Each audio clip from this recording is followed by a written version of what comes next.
Welcome to this podcast on Indonesia by ICH, the Institute for Continuing History. The Institute is a professional research body that investigates acts of state-sponsored or communal violence which continue to have a major impact on the lives of individuals and nations. This episode is part of our general educational series, which explores recent scholarship and debate on major acts of mass violence in different parts of the world. Today we focus on the little-known Indonesian massacres of 1965 and 1966, during which hundreds of thousands of alleged communists were killed in a purge orchestrated by the Indonesian army. The 20th century has been described as the century of genocide, with more killed in ethno-political violence than at any other time in human history. The Armenian genocide, the Holocaust, the excesses of Stalinism and Maoist China, the killing fields of Cambodia, and the Rwandan slaughter have become symbols of the age. But there are others to which we have paid little attention. The Indonesian massacres of 1965 and 1966 were described shortly afterwards by the CIA as, quote, one of the ghastliest and most concentrated bloodlettings of current times, unquote. A purge that was responsible, in the estimation of some observers, for between 500,000 and 1 million deaths.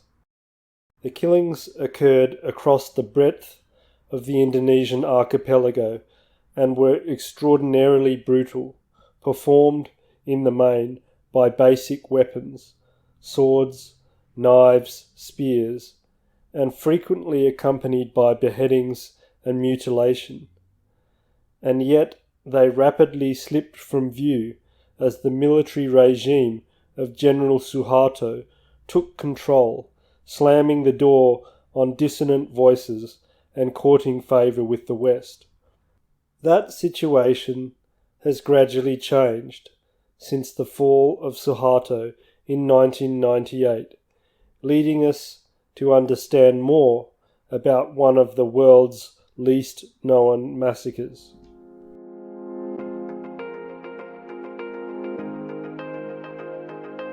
You are listening to a podcast from the Institute for Continuing History, written and presented by Dr. Stuart Doran.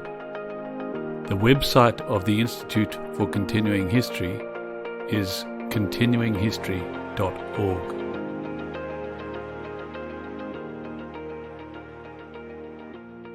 The immediate trigger for the killings was the abduction and murder of 6 army generals on the 1st of October 1965. This apparent coup attempt was led by a commander of the Presidential Guard, acting in the name of a group that called itself the September 30th Movement. The operation was quickly suppressed. The commander of the Army's Strategic Reserve, Major General Suharto, retook control of the capital, Jakarta, within a matter of hours, and the conspirators were arrested or fled to other parts of Indonesia. During an emotive disinterment of the generals' bodies from a dry well a few days later, Suharto pointed the finger at organisations affiliated with the Communist Party of Indonesia, or PKI, some of whose members had been involved with the assassinations. Killings of ordinary party members and associates of the PKI began shortly afterwards. The PKI was, at the time, said to be the largest communist party in the world outside of the communist bloc, and had become close to the Indonesian President Sukarno and his political allies.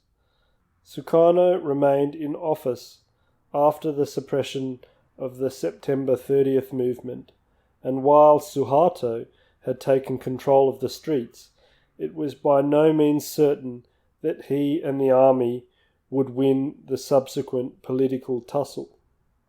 The extent of the PKI's involvement in the apparent coup, and the dimensions of the army's complicity in the mass killings that followed, have remained shrouded in contention and obscurity in the decades since. The official army narrative is, in essence, that the September 30th movement was a front for the PKI, which, working in cahoots with Communist China, tried to seize power, after which killings broke out organically and spread across the country, driven by revulsion and pent-up anti-communist rage. From as early as 1966, scholars critical of the official account have argued that the PKI had no rational motive for executing a coup in 1965. The party had achieved considerable success in pursuing a political road to power through Sukarno, and violence would have pitted it against a military foe whom it had little chance of defeating. An associated argument has been that it was, in fact, the United States and Britain that had strong motives for tarnishing the PKI and for provoking an attack on it by the army. Much of the debate about the coup has been, and remains, speculative.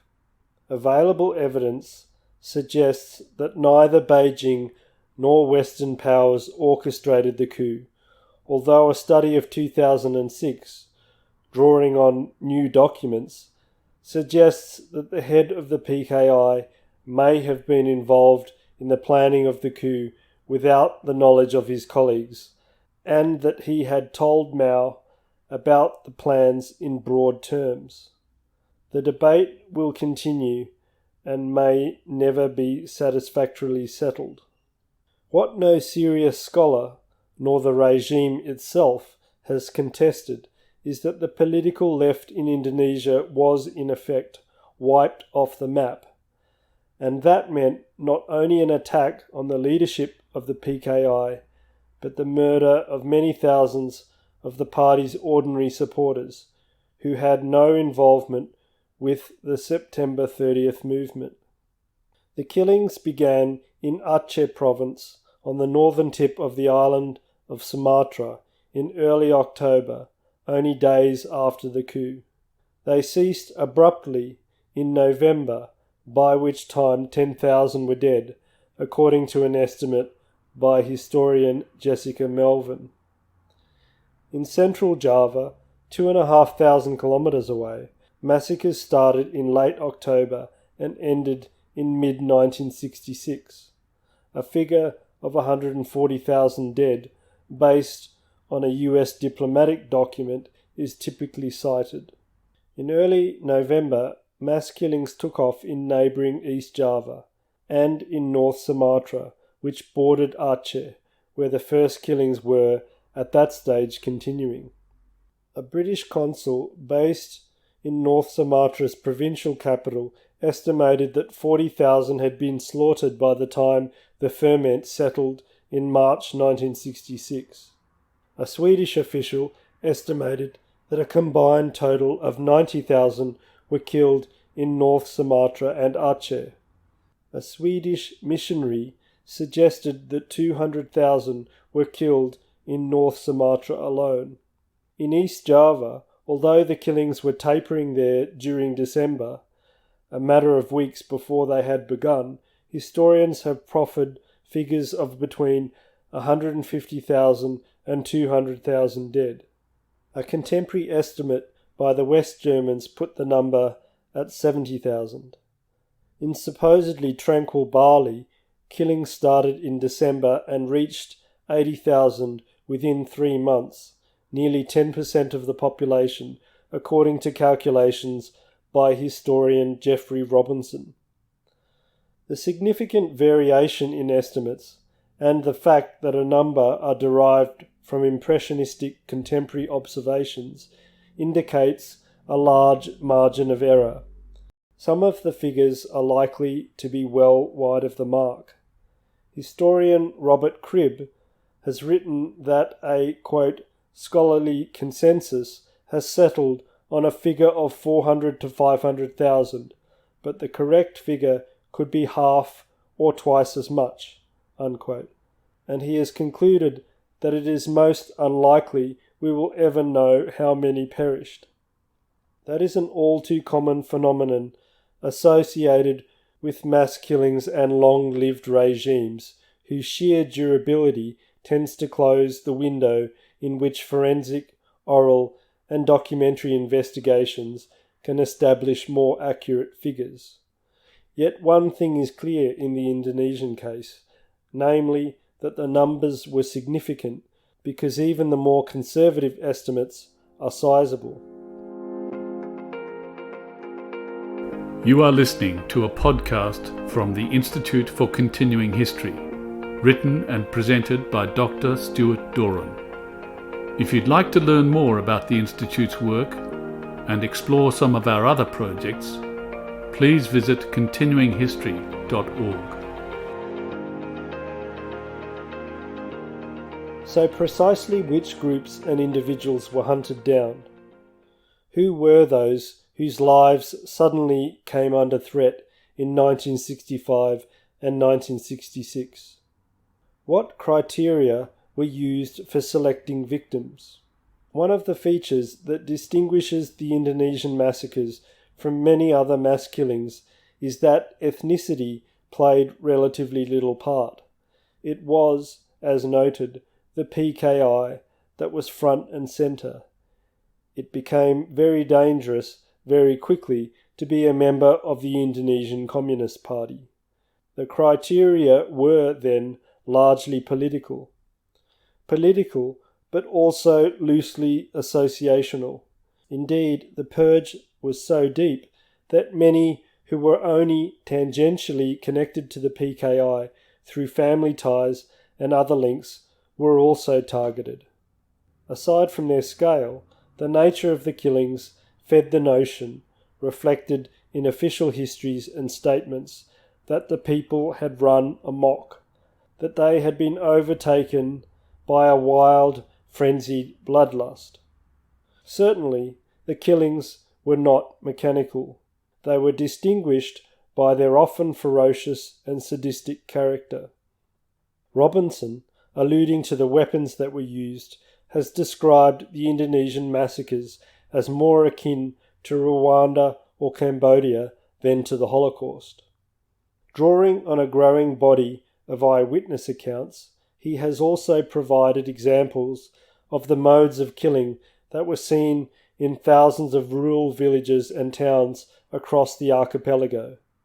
Most victims were detained for a period before being taken to sites of execution. The head of a Goodyear rubber plantation in North Sumatra explained to the Swedish ambassador what had been happening to scores of plantation labourers who had been detained. Quote, "Every Saturday night a couple of trucks arrived and took away 100 or so to the nearby bridge by a fast-flowing river. They were killed with jungle knives on the bridge and their bodies were thrown into the river." Unquote. Such flamboyantly brutal methods of killing and disposal appear to have been common. In East Java, the Brantas River became congested with corpses and body parts. A witness recalled that, quote, "In November 1965 the rains came. The river ran muddy and fast with weeds, leaves, human limbs, and headless corpses." Unquote.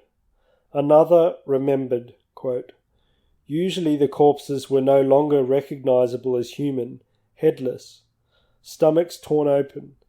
The smell was unbelievable. To make sure they didn't sink, the carcasses were deliberately tied to or impaled on bamboo stakes. Bodies were stacked together on rafts over which the PKI banner proudly flew." Unquote.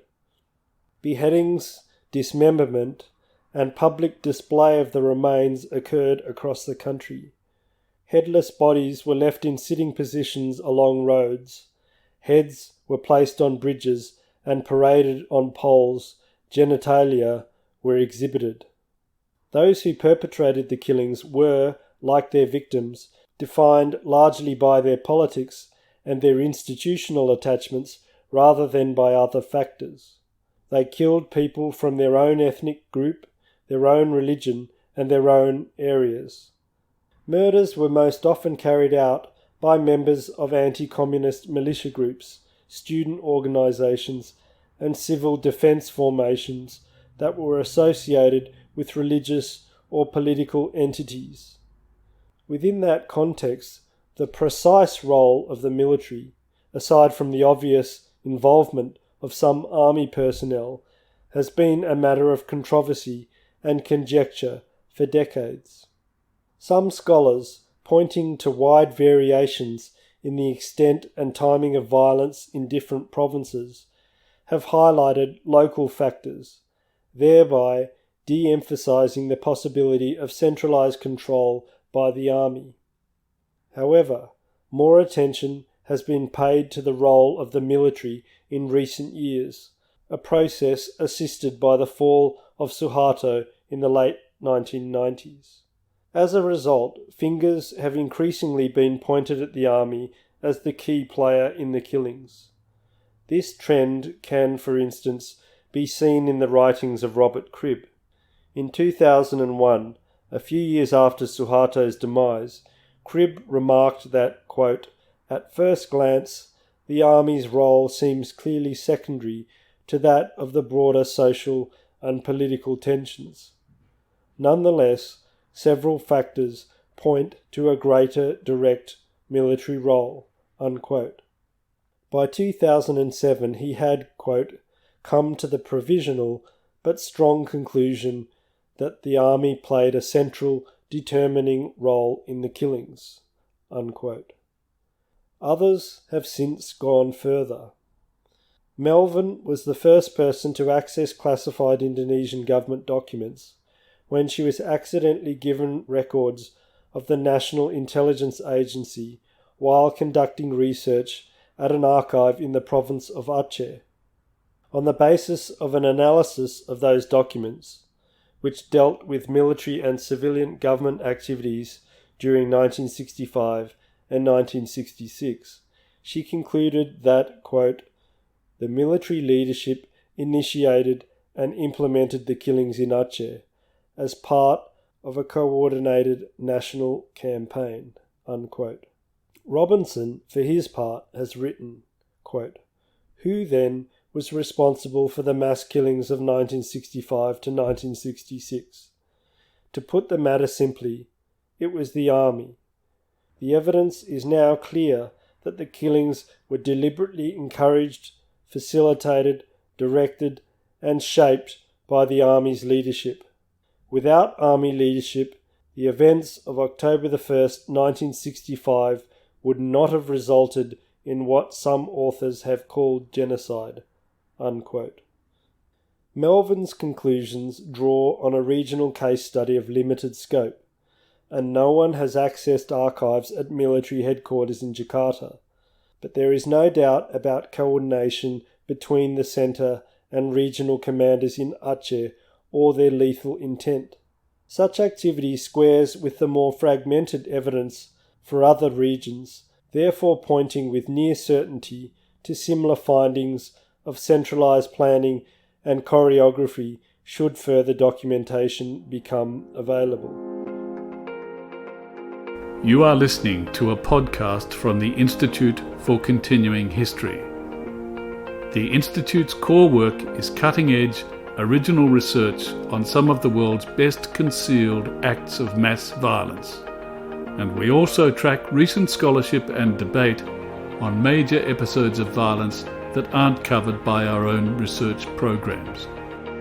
High-quality educational outputs and groundbreaking investigations take time and require significant expertise and resources.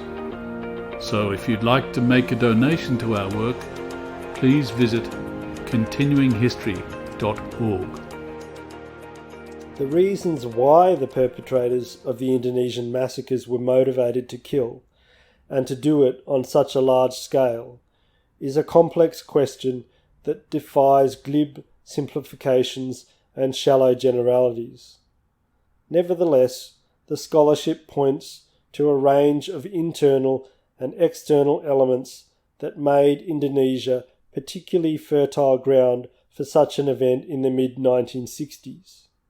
Here, the domestic and international factors reinforced and impacted each other at important junctures, just as local and national factors came together within the country to help produce conditions that led to widespread violence. Internally, social and ideological tensions became increasingly associated with national institutions such as the PKI, the military, and religious organisations. There was a strong sense during the 1950s and into the 1960s that such tensions were unresolved, that they were gathering pace, and that the shape of the new Indonesian state, formed in 1949, would not be determined until a reckoning of some kind had occurred.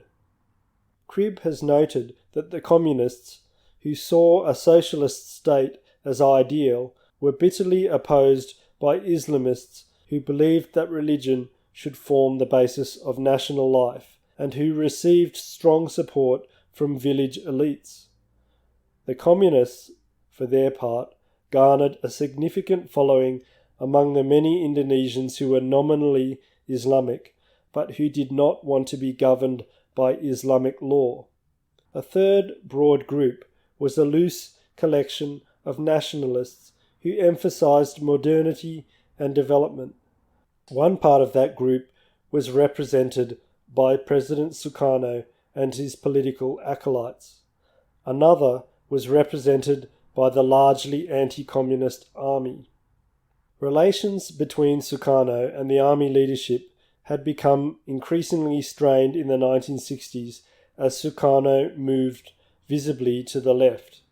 The PKI was the major beneficiary of that shift, gaining considerable political influence and the space to push policies that were regarded by other groups as a direct threat and a foretaste of what a dystopian communist Indonesia would look like. Among the PKI's campaigns were a call to arm a so-called fifth force of peasants that would operate alongside the armed forces, a proposal that alarmed the army leadership, and support for land seizures from village elites, acts which agitated the Islamists. Meanwhile, Western powers, including the United States and Britain, had become anxious about the prospect of a communist Indonesia, particularly as the Vietnam War escalated, and they began to encourage the army to move against the PKI and Sukarno. In such a powder keg, the assassination of the army's most senior officers was, in a sense, the most provocative act that could have been conceived. It is for this reason that the alleged coup has become the focus of perpetual conspiracism. Yet whether Suharto was blindsided by the murders or was complicit in their manufacture is less important than the manner in which he and his allies proceeded from that point. The subsequent liquidation of the left was not a surgical operation, but a radical political and social reconstruction of the Indonesian nation.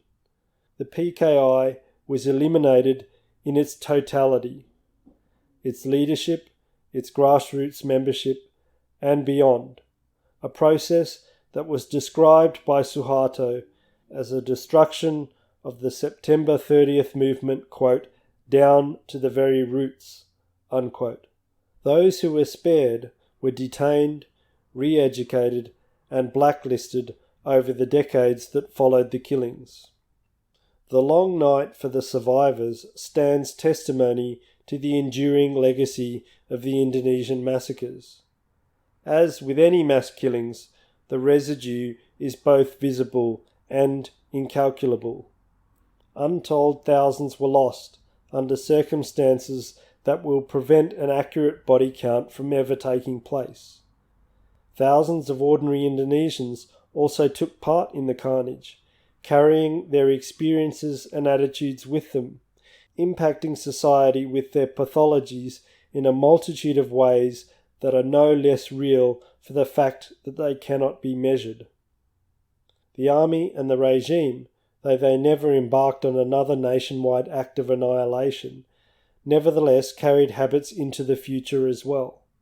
The brutality and atrocities that accompanied the invasion and occupation of East Timor only 10 years later, and where the army fought to suppress another Marxist movement, almost certainly drew on the reservoir of instincts and methodologies developed during 1965 and 1966.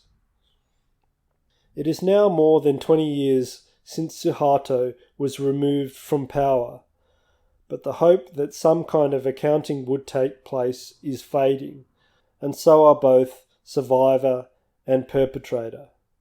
When Suharto fell, the killings were 32 years distant. They are now heading towards 60 years, and there is still resistance within Indonesia to further investigations. Indicatively, documents from the period remain classified, and not a single perpetrator has been brought to trial. As has been the case with many other acts of mass violence, it appears that the guarantors of impunity, the systems, the legal structures, the disciples, the protégés, will outlive those who created them. Victors don't always write the history, but they can frequently afford to ignore it by the time others begin to reconstruct it. So often with mass violence, there is an inverse relationship between the truth and impact. By the time we know a little more, it matters less. Certainly, such episodes matter for as long as their legacies remain. But the Indonesian massacres remind us that the battle for truth and a reckoning is, first and foremost, a fight that must be fought within a generation between perpetrators, witnesses, and their supporters. You have been listening to a podcast from the Institute for Continuing History, written and presented by Dr. Stuart Doran. If you'd like to learn more about the Institute's work and explore some of our other projects, please visit continuinghistory.org.